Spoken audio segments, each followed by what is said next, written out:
देखो इतना तो जरूर प्रार्थना मान ली जाए, चाहे गृहस्थ हो चाहे विरक्त हो, जब भगवत शरणागत हो गए तो किसी दूसरे के आगे हाथ फैलाने की जरूरत नहीं है। अरे जरा अपनी महिमा को तो देखो, आप किसके हो? श्री जी के हो, ठाकुर जी के हो।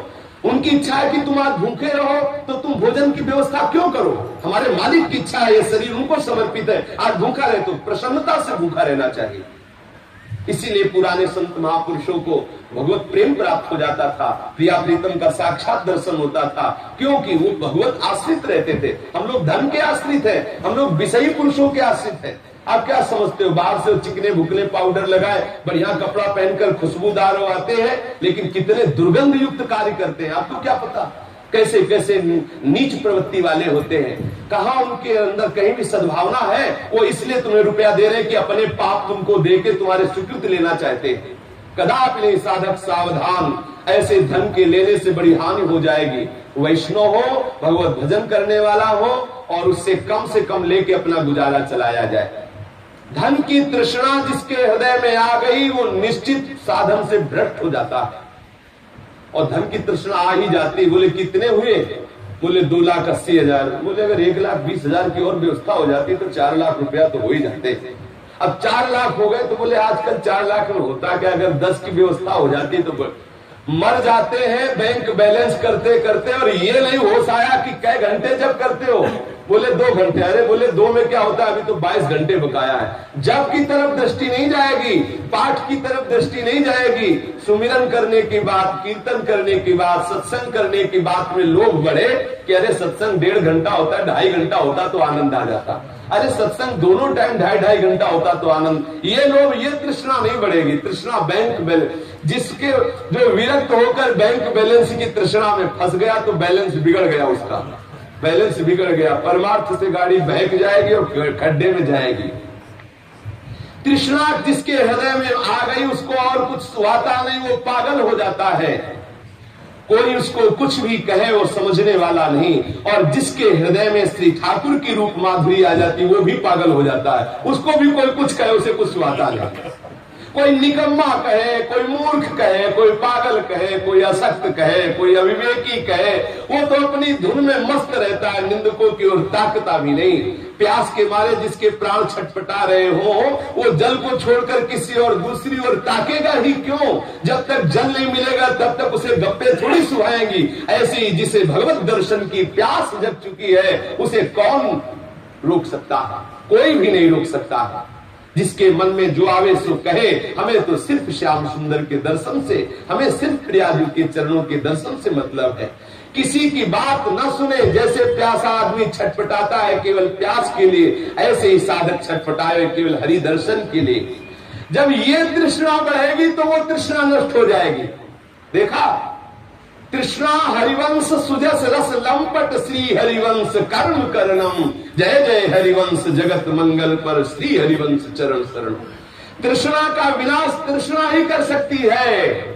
ध्यान दीजिए, भगवत स्मृति में बाधक वस्तु है तृष्णा। तृष्णा बावरी बना के नरक भेज देती है, और तृष्णा को मार सकती ही है तृष्णा। तृष्णा को मारने वाली तृष्णा, फंसाने वाली तृष्णा जगत के भोगों की, और मारने वाली उसको तृष्णा है नाम का कीर्तन की तृष्णा। कल जैसा नाम कीर्तन हुआ था आज भी डट के और नाम कीर्तन हो, ऐसी तृष्णा। कल जैसा ध्यान प्रियालाल का हुआ था आज भी जैसा ध्यान, कल जैसा पाठ किया, कल जैसा श्रवण किया, वैसे ही रोज का रोज जो हमने भगवत सुख लिया है उसकी तृष्णा बढ़े। जब ये तृष्णा प्रकट होने लगेगी, नाम जप का लोभ प्रकट होने लगेगा, सत्संग की तृष्णा होगी, भगवत दर्शन की तृष्णा होगी, तो आपके हृदय की ये तृष्णा भगवान को हिला के रख देगी, प्रभु को हिला के रख देगी। उन्हें दौड़कर तुम्हारे सामने आना पड़ेगा और अपने उस मधुर महामूर्ति जो महाप्रेममयी है, महामाधुर्यमयी है, उस आनंदमयी मूर्ति का दर्शन कराकर तुम्हें निहाल कर देंगे। वो ये तृष्णा हरिवंश सुजस रस लंपट।